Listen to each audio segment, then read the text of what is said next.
அவர் ஏற்றுக்கொண்டாருங்கிறது கிட்டத்தட்ட மன்னிப்பு கேட்கறதுக்கு சமமான ஒரு விஷயம் தான். அது தான் செய்த தவறுன்னு மாறிட்ட ஒருத்தரை வந்து தொடர்ந்து அவர்களை தாக்குறதோ அட்டாக் பண்ணுறதோ நமக்கு வேற எந்த அஜெண்டாவும் கிடையாது.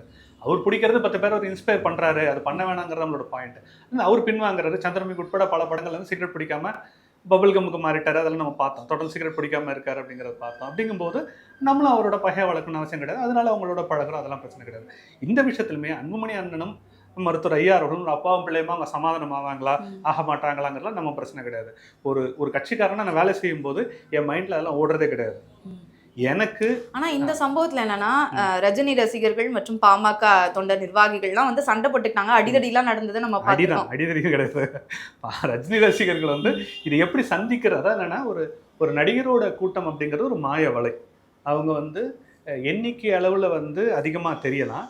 ஆனால் வந்து ஒரு சினிமா தியேட்டரில் கைத்தட்டக்கூடிய விசிலடிக்கக்கூடிய ஆட்கள் ஒரு கள அரசியல் நின்று போராடுறதும், காவல்துறையை எதிர்த்து நிற்கிறதும், எதிர்கட்சிகளை எதிர்த்து நிற்கணும், உள்ளூர் இருக்கக்கூடிய பல்வேறு சக்திகளை தான் கட்சிக்காரனுக்காக எதிர்த்து நிற்கிறதுங்கிறது மிகப்பெரிய விஷயம். ஒரு தியேட்டரில் போய் ஒரு பிரச்சனை அதிகபட்சம் தியேட்டருக்காரர் என்ன பண்ண ஓடு வில்லன்னு வெட்டி விடுவோம், அவ்வளோதான். நீங்கள் ஒரு கட்சிக்காரனுக்காக ஒரு இடத்துல ஒரு பஞ்சாயத்து, ஒரு பிரச்சனை, போலீஸ் ஸ்டேஷன், கவர்மெண்ட் ஆஃபீஸ் போய் நிற்கிறீங்க. இவன் தான் கூட வந்தால் இவன் மேலே 2 கேஸை போடுன்னு சொல்லிடுவாங்க.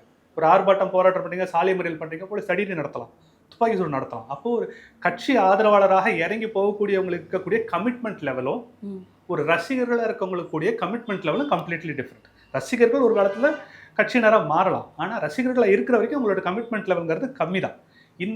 இந்த வித்தியாசம் புரியாமல் பாமகவின் பலம் என்ன, ஒரு உருவான முழு கட்சியோட பலம் என்னன்னு தெரியாமல் ரஜினி ரசிகர்கள்ன்ற பேரில் சிலர் பல வேலைகள் பண்ணாங்க. அதுக்கு அவங்களுக்கு பேக் ஃபயர் ஆச்சு. பாபா படம் என்ன ஆச்சு நம்ம எல்லாருக்குமே தெரியும். ஸோ அது வந்து அவங்களோட பலமே அவ்வளோதான். பாமக எதிர்த்து நிற்கிற அளவுக்கு உங்களுக்கு பெரிய பலம் கிடையாது. இன்னைக்கு கிட்டத்தட்ட வந்து